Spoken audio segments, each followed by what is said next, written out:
Nós estamos aqui na VNO, onde eu acabo de depositar meu voto para o Parlamento Europeu.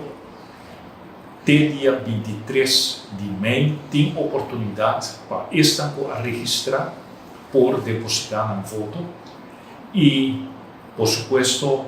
nós, do Partido Rede Democrático, temos aliança com o Partido GroenLinks, e meu voto vai para o Partido GroenLinks, nossa zusterpartij, e onde nós por visa que o GroenLinks está partido que sabe defender interesses também de Aruba, e o candidato que o voto já tem passado e me conhecer personalmente a defender interesses de Aruba, nível aqui, é também membro do Parlamento Europeu, também tem toda a experiência, e nossa cultura está por registrar para, em verdade, seguir nosso exemplo e, por favor, vir votar para o Parlamento Europeu e sostener o Partido GroenLinks com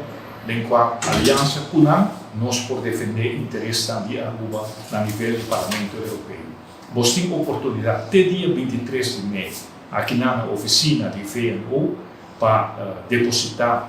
vosso voto. Dia 23 de maio mês, dia de eleição, e